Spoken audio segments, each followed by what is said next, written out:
தெப்பக்குளம் போய் பார்த்தீங்கன்னா, 1 வருஷம் இருக்கும். சரி ரொம்ப நாள் ஆச்சுன்னு சொல்லி தான் போய் பார்த்தேன்.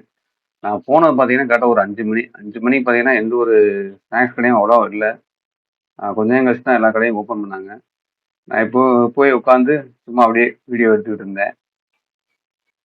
ஃபேமிலியோட போயிருந்தேன். உண்மைக்கே சொல்றேங்க, தெப்பக்குளம் வந்து அ ஃபேமிலியோட போறதுக்கு ஒரு நல்ல ஒரு ஸ்பாட்டு. ஏன்னா ஸ்நாக்ஸ் கடைகள் வந்து அதிகமா இருக்கும். அ நான் போனது பார்த்தீங்கன்னா, நேத்து அதாவது புதன்கிழமை ஈவினிங் போயிருந்தேன். 5 மணிக்கு போயிட்டு ஒரு 8 மணி 8:30க்கு தான் நான் அங்கருந்தே கிளம்புனோம். இந்த சுத்தி பார்த்தீங்கன்னா தெரியும். எல்லாமே இந்த ஸ்நாக்ஸ் கடை வச்சிருந்தாங்க. அந்த டயத்திலேயே வந்து மக்கள் நடமாட்டம் அதிகமா இருந்துச்சு. இப்ப வந்து பார்த்தீங்கன்னா, ஒரு 5 மணி 5:30 இருக்கும். போட்டிங் விட்டுருப்பாங்கன்னு நெனச்சேன். ஆனா போட்டிங் எதுவும் விடல. போட்டு சும்மா உள்ளுக்க ஒரு 2 போட்டு கிட்ட நின்றுச்சு. இங்க தெப்பக்குளத்துல நெறையா ஸ்நாக்ஸ் இருக்கும். குறிப்பா சொல்லணும்னா, அந்த தட்டு வடை இருக்கு. அப்புறம் வந்து இந்த வாஃபெட்டு, பானிபூரி, அப்புறம் அந்த கூல் ட்ரிங்க்ஸ் நெறையா இருக்கு.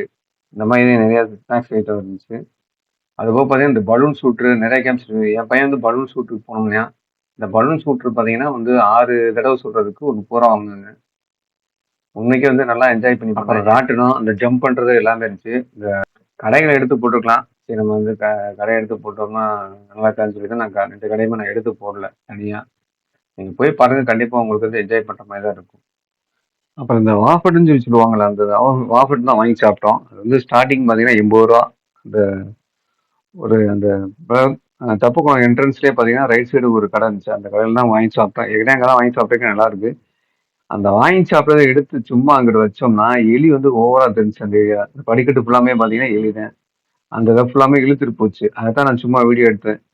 அத நாங்க சாப்பிட்டு மிச்சம் அந்த டப்பா மாரி இருந்துச்சு. அந்த டப்பாவ எடுத்து போட்டது பார்த்தீங்கன்னா, அப்படியே எல்லா எலியும் போய் அதுல அதுல இருக்க கொஞ்சம் கொஞ்சமா தின்னுகிட்டு இருந்துச்சு.